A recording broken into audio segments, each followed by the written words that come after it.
The lawyer's envelope felt like ice in my trembling hands as I stared at the divorce papers scattered across my desk. How did it come to this?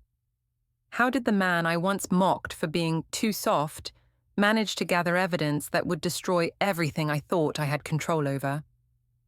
It all started 6 months ago in our kitchen, when I made what I thought was just an innocent joke.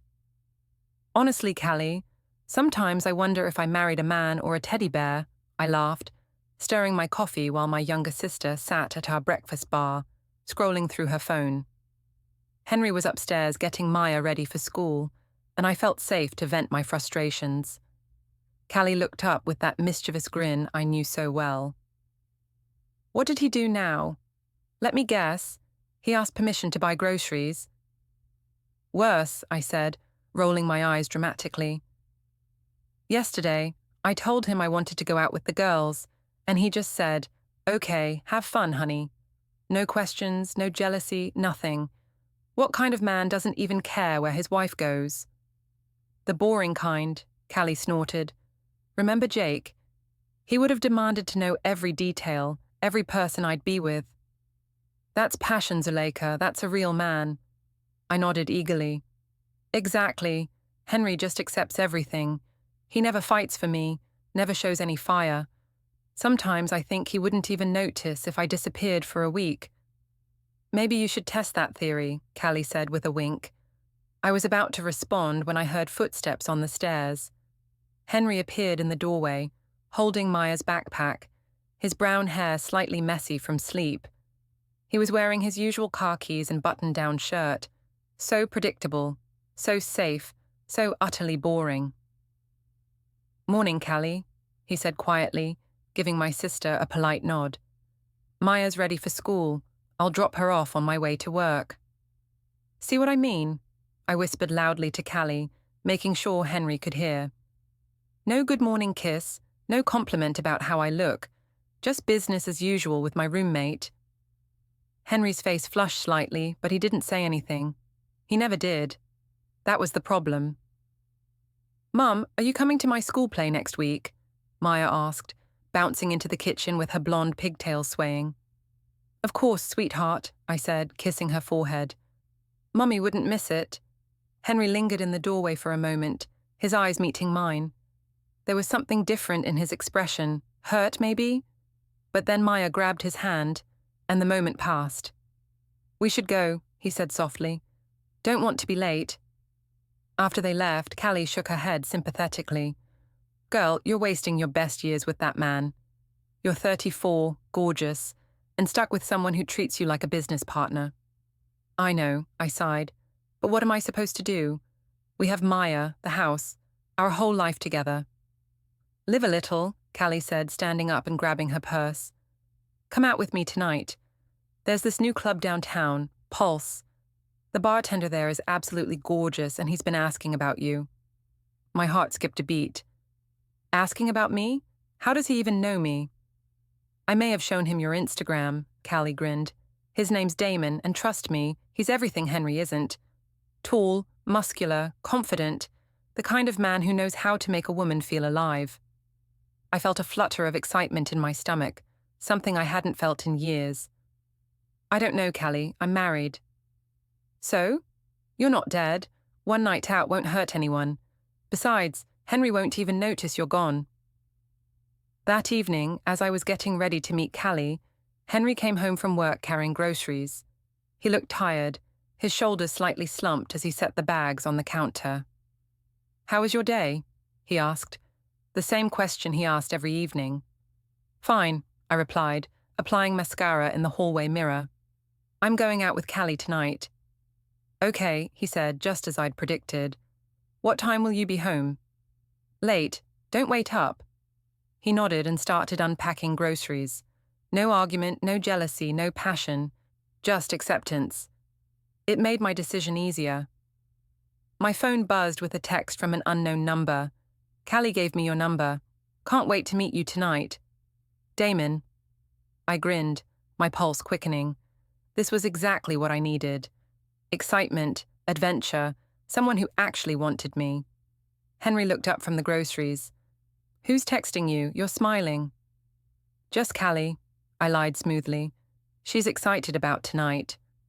Henry's eyes lingered on my face for a moment longer than usual, but then Maya ran downstairs asking for help with her homework, and his attention shifted away from me. As I headed for the door, I caught my reflection in the hallway mirror. I looked good, really good. My black dress hugged my curves perfectly, and my dark hair fell in waves around my shoulders. I deserved to be appreciated, to feel desired. Have fun, Henry called from the kitchen, not even looking up from Maya's math worksheets. Oh, I will, I murmured under my breath, closing the door behind me. Pulse was everything I'd imagined, dim lighting, pounding music, and an energy that made my skin tingle with anticipation. Callie grabbed my hand and led me through the crowd toward the bar, where I saw him immediately. Damon Knox was exactly as Callie had described, tall, broad-shouldered, with dark hair and piercing blue eyes. He moved behind the bar with fluid confidence, his muscles visible beneath his black t-shirt as he mixed drinks and charmed customers. There he is, Callie whispered in my ear. Told you he was gorgeous. When Damon saw us approaching, his face lit up with a smile that made my knees weak. You must be Zuleika, he said, his voice smooth and deep. Callie wasn't exaggerating. You're absolutely stunning.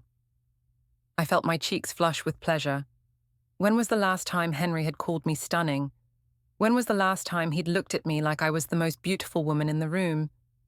Thank you, I said, trying to sound casual despite my racing heart.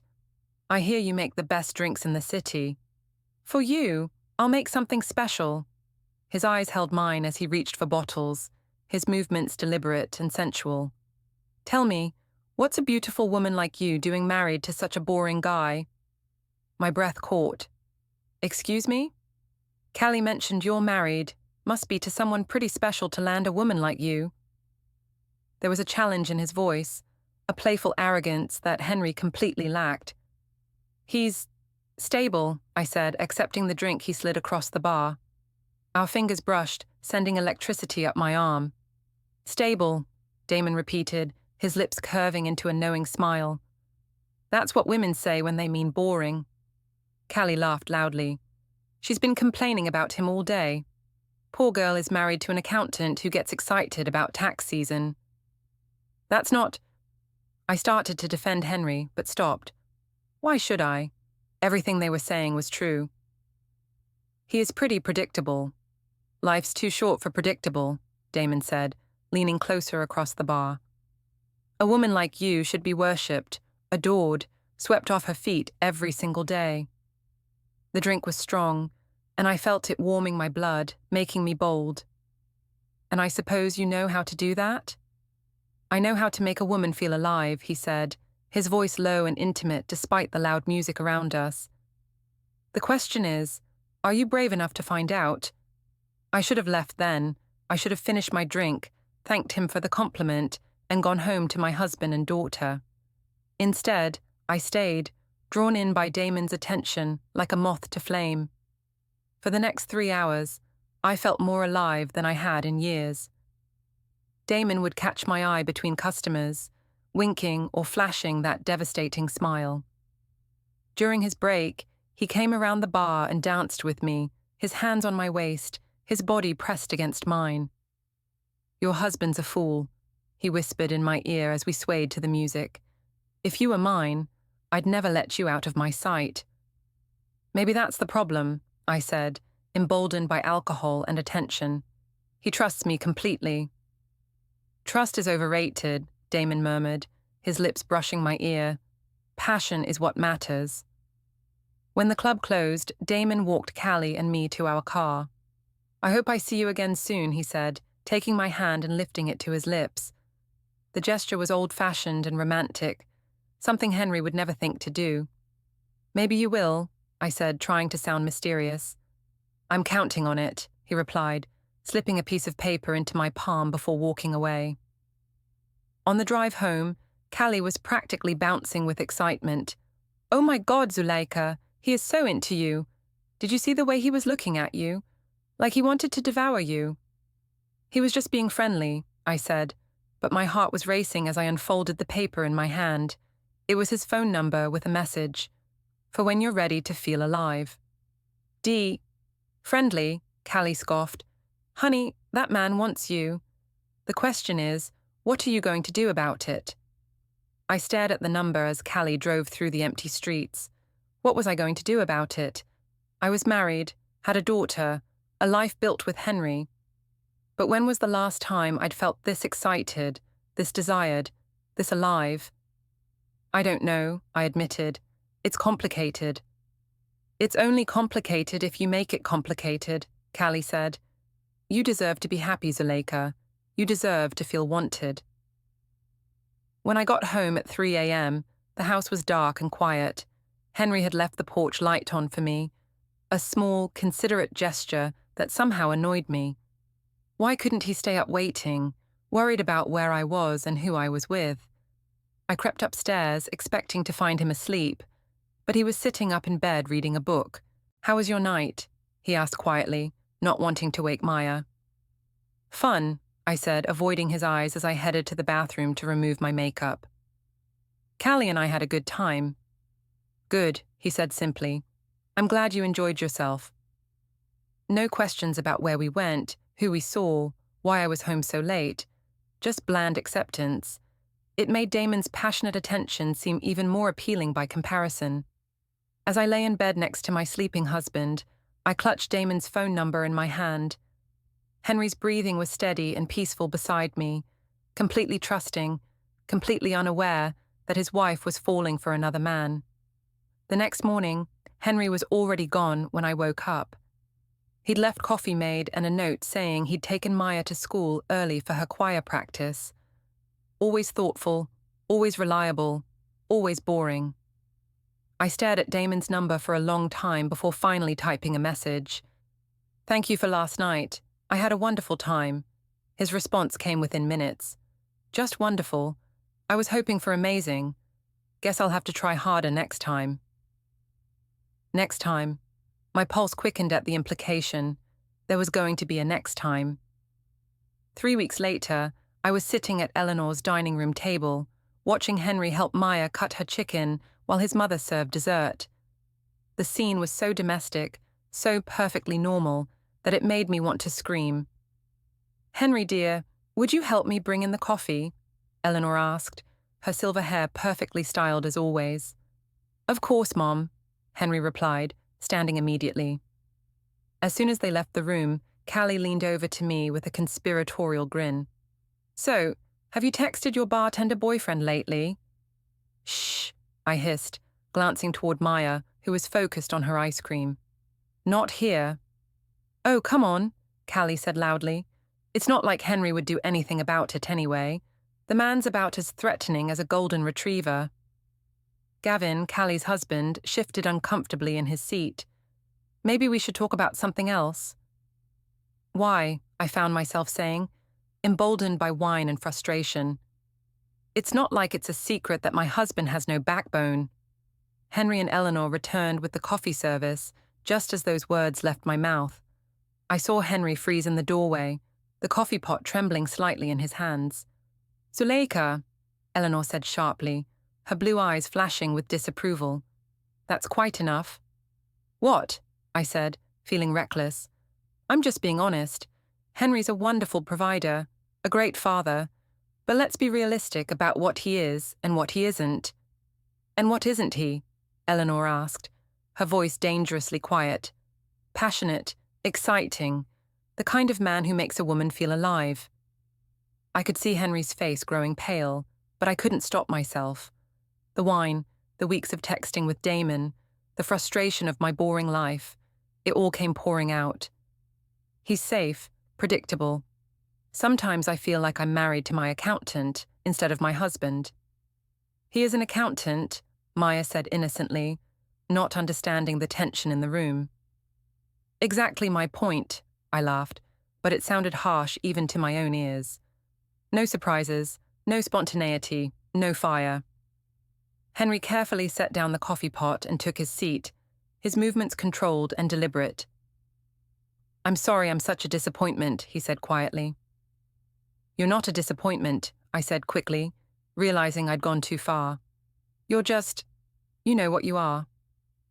No, please enlighten me, Henry said, and there was something in his voice I'd never heard before, a steel beneath the softness.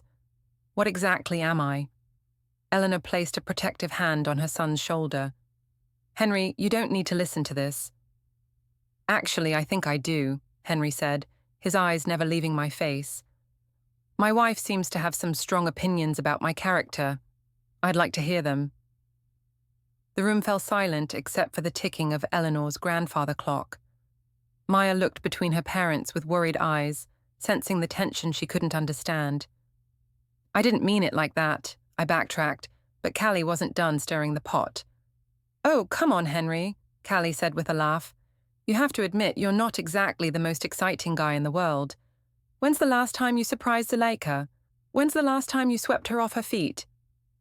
Callie, stop, Gavin warned, but she ignored him.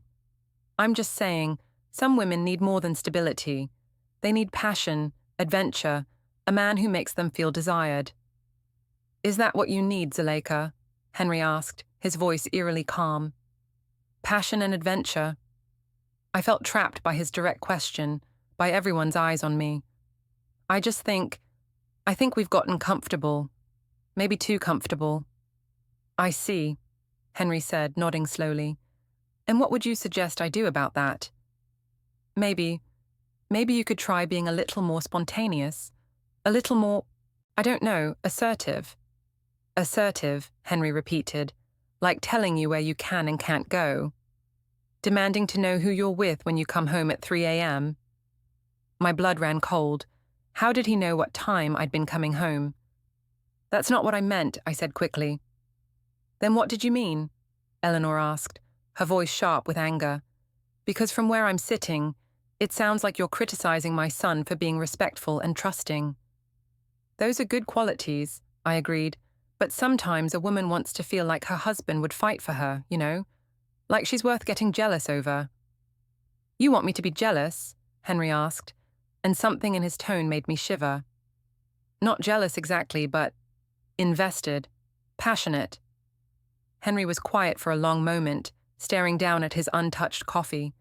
When he looked up, his expression was unreadable. I think we should go, he said, standing abruptly. Maya, get your coat.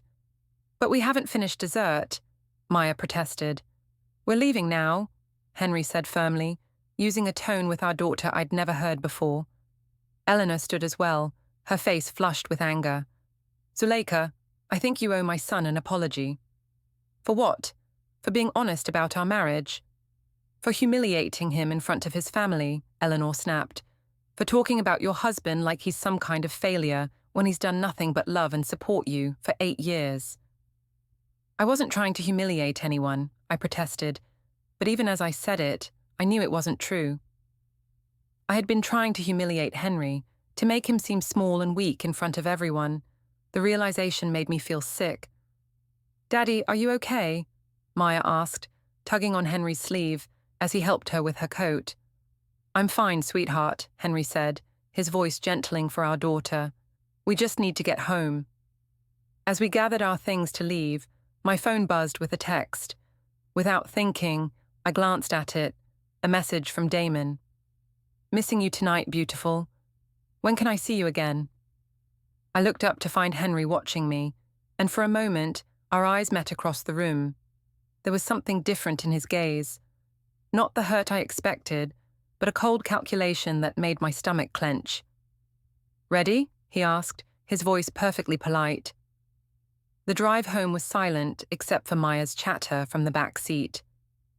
Henry's hands were steady on the steering wheel, his profile calm in the passing streetlights, but I could feel the tension radiating from him like heat from a furnace. When we got home, Henry went straight upstairs to put Maya to bed while I cleaned up the kitchen, trying to process what had happened at dinner. I'd crossed a line tonight, and I knew it, but instead of feeling guilty, I felt strangely exhilarated. For the first time in years, I'd gotten a real reaction from my husband. My phone buzzed again, another message from Damon. This time, I didn't hesitate to respond. 2 weeks after the dinner disaster, I was lying in a hotel room downtown, watching Damon get dressed. The afternoon sunlight filtered through the curtains, casting golden shadows across his muscled back as he pulled on his shirt. This was incredible, I breathed, still caught up in the rush of what we'd just done. I can't believe we finally— Yeah, it was fun, Damon said casually, not turning around as he buckled his belt. But I should probably get going. I've got to work tonight. Fun. That's all it had been to him. Fun. I'd just betrayed my marriage, my family, everything I'd built with Henry. And to Damon, it was just fun. Will I see you again soon? I asked, trying to keep the desperation out of my voice. Maybe, he said with a shrug, finally turning to look at me. I'll text you. But something in his expression had changed. The intense desire, the passionate attention that had drawn me to him. It was gone, replaced by a casual indifference that made my stomach sink. Damon, wait, I said as he headed for the door. What's wrong? Did I do something? He paused, his hand on the doorknob. Nothing's wrong. This is just— You know what this is, right? We're both adults here. I know, but I thought— I mean, the way you talked to me, the things you said— I say a lot of things, Damon said with a smile that didn't reach his eyes. Doesn't mean you should take them all so seriously. After he left, I lay in the empty hotel room feeling hollow and used. This wasn't how it was supposed to go. Damon was supposed to be my escape, my passionate adventure. Instead, I felt cheaper and more alone than ever. When I got back to my office, I tried to focus on work, but my mind kept replaying the afternoon. The way Damon had looked at me afterward, like I was just another conquest, another married woman looking for thrills. It made me feel sick. My phone buzzed with a text from Henry. Picking up Maya from school. We'll be late tonight. Have some work to catch up on. Work. Henry was always working, always providing, always being the responsible one, while I was out betraying everything we'd built together. For the first time since this whole thing started, I felt a stab of genuine guilt. But then, I remembered the humiliation at Eleanor's house, the way Henry had just sat there taking my criticism without fighting back. A real man would have defended himself, would have shown some fire. Instead, he'd just absorbed it all like a sponge, proving my point about his weakness. That evening, I tried to act normal when Henry came home. He was carrying his laptop bag and looked tired, his usually neat hair slightly disheveled. "How was your day?" he asked. The same question as always. "Fine," I lied, unable to meet his eyes. "Busy at the office." "I bet," he said quietly, and something in his tone made me look up sharply. "What's that supposed to mean?" "Nothing," Henry said, setting down his laptop. "Just that you've been putting in a lot of extra hours lately. Very dedicated." There was an edge to his voice that I'd never heard before, but when I looked at his face, his expression was as calm and pleasant as ever. "Where's Maya?" I asked, changing the subject. "Upstairs doing homework. She asked about the argument at Mum's house. I told her sometimes adults disagree, but that doesn't mean they don't love each other." The guilt twisted deeper in my chest. "Henry, about that night—" "Don't," he said, holding up a hand. "We don't need to rehash it." "But I think we do. I said some things that were hurtful, and I'm sorry." Henry studied my face for a long moment. "Are you?" "Sorry, I mean." "Of course I am." "Sorry for saying it, or sorry for meaning it?" The question caught me off guard. What? "It's a simple question, Zuleika. Are you apologizing because you didn't mean what you said, or because you're embarrassed that you said it out loud?" I opened my mouth to respond, but no words came. Because the truth was, I had meant every word. Henry was boring, predictable, safe. The fact that Damon had used me and tossed me aside didn't change that. "I see," Henry said when I didn't answer. "Well, at least we're being honest now." He picked up his laptop and headed upstairs, leaving me standing alone in the kitchen. For the first time, I wondered if my quiet, patient husband might be more observant than I'd given him credit for. Over the next few weeks, I tried to reach out to Damon, but his responses grew shorter and less frequent. When I suggested meeting again, he was always busy. When I called the club, he was either not working or too busy to talk. Finally, I swallowed my pride and went to Pulse on a Friday night. Damon was behind the bar, laughing and flirting with a young blonde who couldn't have been older than 22. "Zuleika," he said when he saw me, his smile polite but distant. "What brings you here?" "I was hoping we could talk," I said, trying to ignore the way the blonde was looking at me with barely concealed amusement. "I'm pretty busy tonight," Damon said, already turning back to his other customers. "Maybe another time." I stood there for a moment, watching him chat and laugh with the blonde, realizing that I'd been replaced before I'd even left his bed that afternoon 2 weeks ago. I was just another middle-aged married woman he'd conquered and discarded. The drive home was a blur of tears and self-recrimination. I'd thrown away my marriage, my integrity, my self-respect for a man who saw me as nothing more than an easy target. And the worst part was, I had no one to blame but myself. When I got home, Henry was in his office with the door closed. I could hear him talking quietly on the phone, but couldn't make out the words. Maya was asleep, the house was quiet, and I felt more alone than I ever had in my life. I'd wanted passion and excitement, and all I'd gotten was humiliation and regret. But it was too late to take it back now.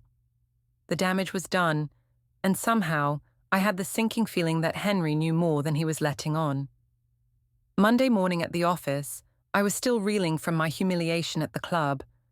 I needed to talk to someone, to make sense of what had happened, to find a way to make myself feel better about the whole situation. "You look terrible," said Jennifer, my co-worker, as I walked into the break room looking for coffee. "Thanks," I muttered, pouring myself a cup with shaking hands. "Seriously, what's wrong? You've been distracted for weeks." I looked around the break room. 3 other women from customer service were there. Lisa, Amanda, and Rebecca. They were all looking at me with concern, and suddenly I felt an overwhelming need to unburden myself. "It's my husband," I said, sitting down at the small table.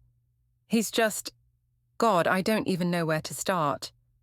"Trouble in paradise?" Lisa asked, settling in for what she clearly hoped would be juicy gossip. "More like trouble in purgatory," I said with a bitter laugh. "Do you know what Henry did last weekend when I told him I wanted to redecorate the living room? He said, 'Okay, honey, whatever makes you happy.' No opinion, no input, nothing." "That sounds considerate," Amanda said tentatively. "It sounds pathetic," I snapped. "What kind of man doesn't have an opinion about his own house? What kind of man just agrees to everything his wife says?" "The kind who trusts his wife's judgment," Rebecca suggested, but I was too wound up to listen. "And don't even get me started on our social life. Do you know where he wanted to go for our anniversary? The same restaurant we went to for our first date. The same restaurant we go to every year. No creativity, no surprise, no passion." "Some women would find that romantic," Jennifer said quietly. "Some women have low standards," I shot back. "I married a man, not a doormat. Sometimes I wonder what would happen if I just disappeared for a week. Would he even notice, or would he just assume I was working late every night?" The women exchanged glances, clearly uncomfortable with the direction of the conversation. "Zuleika," Lisa said carefully, "maybe you should talk to Henry about this instead of us." "Talk to Henry?" I laughed harshly. "You can't have a real conversation with someone who just agrees with everything you say. It's like talking to a wall that occasionally says, 'Yes, dear.'" "He sounds awful," Rebecca said sarcastically. "A husband who doesn't argue with you or try to control you. How do you stand it?" I was about to respond when I realized she wasn't being supportive. She was being sarcastic. Looking around the table, I saw the same expression on all their faces. They weren't sympathetic, they were judging me. "You don't understand," I said defensively. "You don't know what it's like to be married to someone who has no fire, no passion." "Actually," Amanda said, standing up and throwing away her coffee cup. I do. I was married to a man who had plenty of fire and passion. He was passionate about other women, fired up about spending our money, and very exciting when he was screaming at me in front of our kids. I'll take boring and kind any day. She left the break room, and the others followed shortly after, leaving me sitting alone with my coffee and my complaints. That afternoon, I got a call from my mother. Zuleika, honey, I need to talk to you about something, she said, her voice tight with embarrassment. What's wrong, Mum? Mrs. Patterson from down the street called me today. She said there are rumors going around about you and Henry having problems. She said people are talking about you being seen with another man. My blood ran cold. What kind of rumors? The kind that make your father and me very uncomfortable, Mom said sharply. Please tell me there's no truth to any of this. Mom, because if there is, Zuleika, you need to think very carefully about what you're doing. Henry is a good man, a good father, and a good provider. Whatever problems you think you have in your marriage, they're not worth destroying your family over. You don't understand. I understand perfectly, Mom interrupted. I understand that you have a 7-year-old daughter who needs stable parents, and I understand that good men like Henry don't grow on trees. What I don't understand is why you would risk throwing all of that away. After she hung up, I sat in my office feeling like the walls were closing in. The rumors were spreading, my co-workers thought I was ungrateful, and even my own mother was taking Henry's side. My phone buzzed with a text from Gavin. We need to talk. Can you meet me for coffee after work? I met Gavin at a small cafe near my office, dreading the conversation I knew was coming. He was already there when I arrived, looking serious and uncomfortable. Thanks for meeting me, he said as I sat down across from him. Let me guess. Callie told you about my situation, and now you want to lecture me about my marriage. Actually, Callie doesn't know I'm here, Gavin said, and I'm not here to lecture you. I'm here because I'm worried about Maya. That caught me off guard. Maya? What about Maya? She's been acting out at school, according to Eleanor. Her teacher says she's been withdrawn, anxious. Kids pick up on tension at home, Zuleika. Maya's fine, I said defensively, but even as I said it, I remembered how quiet she'd been lately, how she'd started having nightmares. Is she? Because from where I'm sitting, it looks like her parents are headed for a divorce, and nobody's thinking about how that's going to affect her. We're not getting divorced, I said automatically. Aren't you? Gavin leaned forward, his expression serious.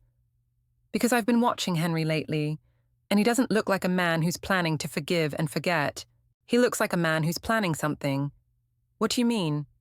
I mean, he's been asking me questions about lawyers, about custody arrangements, about protecting assets in a divorce. He's not the pushover you think he is, Zuleika. He's just been biding his time. My hand started shaking. He wouldn't. Henry would never what? Protect his daughter from a mother who's having an affair. Protect himself from a wife who humiliates him in public. How did you...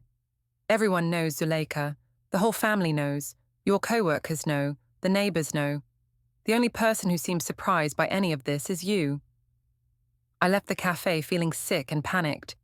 If Gavin was right, if Henry was planning to leave me, I could lose everything.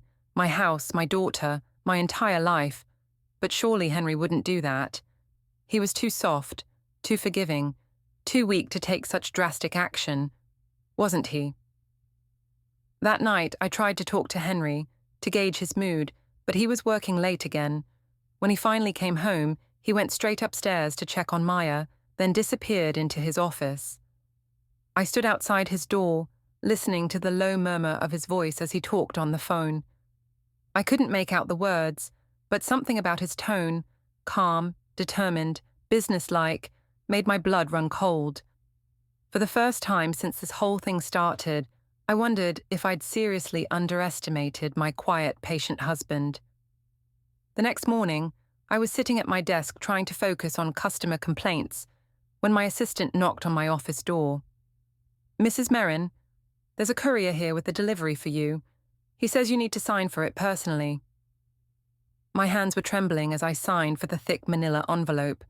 The return address made my knees weak. Peterson, Williams and Associates, Family Law. I waited until my assistant left before opening it with shaking fingers. The first document made everything clear. Petition for dissolution of marriage, Henry James Merrin versus Zuleika Ann Merrin. But it was the second document that made me sink into my chair in shock. Evidence compilation, marital misconduct documentation. With growing horror, I flipped through page after page of evidence that Henry had been collecting for months. Screenshots of text messages between Damon and me. Hotel receipts with my name and credit card information. Dashcam footage showing timestamps of my late-night returns home. Even photos of me entering and leaving the hotel where Damon and I had met. There were also witness statements from my co-workers who had heard me disparaging Henry, from Eleanor about the family dinner incident, even from Maya's teacher about our daughter's behavioral changes. But the most damning evidence was a series of audio recordings. Henry had apparently been recording our conversations for weeks, including the one where I'd mocked him to Callie in our kitchen, and several phone calls where I'd lied about my whereabouts. The final document was a custody proposal that made my blood run cold. Henry was asking for primary custody of Maya, with supervised visitation for me until I completed counseling and proved I could provide a stable environment. My phone rang, startling me out of my shock. It was a number I didn't recognize. Mrs. Merrin? This is David Peterson from Peterson, Williams and Associates. I represent your husband in this matter. He's asked me to call and inform you that he'd like to meet today to discuss the terms of the divorce. Today? My voice came out as a croak. Yes, ma'am. He's hoping we can resolve this matter quickly and amicably for your daughter's sake. Can you be at our office at 4 p.m.? I looked at the clock. It was already 2:30. I need to get a lawyer. That's certainly your right, Mrs. Merrin, but I should inform you that Mr. Merrin has been very reasonable in his proposals. He's not seeking alimony. He's willing to split the assets fairly, and he's even agreed to let you keep the house if you can qualify for the mortgage on your own. What about Maya? There was a pause. We can discuss custody arrangements this afternoon. I think you'll find Mr. Merrin's primary concern is your daughter's well-being. After I hung up, I sat staring at the evidence folder, trying to process how thoroughly my quiet, unassuming husband had outmaneuvered me. While I'd been complaining about his lack of passion and fire, he'd been methodically building a case that would destroy me in court. I called Callie, but she didn't answer. I called my parents, but my mother's voice was cold when she heard what had happened. You made your bed, Zuleika, she said sadly. Now you have to lie in it. At 4 p.m., I walked into the law office, feeling like I was walking to my own execution. Henry was already there, sitting calmly at a conference table across from a distinguished-looking man in his 50s, who I assumed was his lawyer. Mrs. Merrin, the lawyer said, standing as I entered. I'm David Peterson. Please, have a seat. Henry looked up as I sat down across from him. He was wearing his best suit, his hair neatly combed, and his expression was completely calm. But there was something different in his eyes, a hardness I'd never seen before. Hello, Zuleika, he said quietly. Henry, please, we need to talk about this. We can work things out. I tried to work things out, Henry said, his voice steady. For months I tried. I gave you every opportunity to end the affair, to recommit to our marriage, to think about our daughter. How long have you known? I whispered. Since the first night you came home at 3 a.m., Henry said. The dash cam in my car records everything, including the driveway. When you started coming home later and later, I got curious. So you spied on me. I protected myself and our daughter, Henry corrected. When I realized what was happening, I had to make sure I had evidence to ensure Maya's safety and well-being. Mr. Peterson opened a folder and slid a document across the table. Mrs. Merrin, your husband has been very generous in his settlement offer. He's willing to give you the house, half of the savings and your car. In exchange, he wants primary custody of Maya with supervised visitation for you." "Supervised?" I gasped. "She's my daughter." "She's a 7-year-old girl whose mother has been lying to her for months," Henry said, and for the first time, there was emotion in his voice. "She's been having nightmares, acting out at school, asking me why Mommy doesn't love Daddy anymore. Did you think she wouldn't notice?" "I never meant for Maya to be hurt." "But she was hurt," Henry said. "Every time you lied to her about where you were going, every time you came home late and pretended nothing was wrong, every time you mocked me in front of her, you hurt her." Mr. Peterson cleared his throat.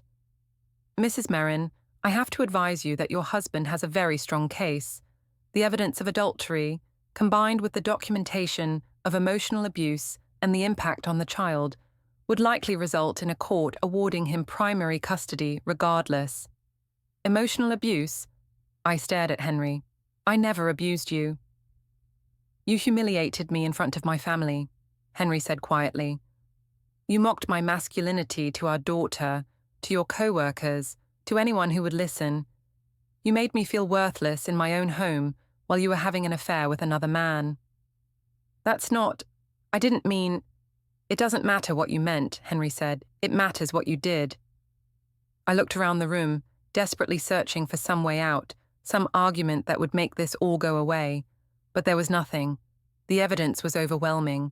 The case was airtight, and my husband, my quiet, patient, supposedly weak husband, had outplayed me completely.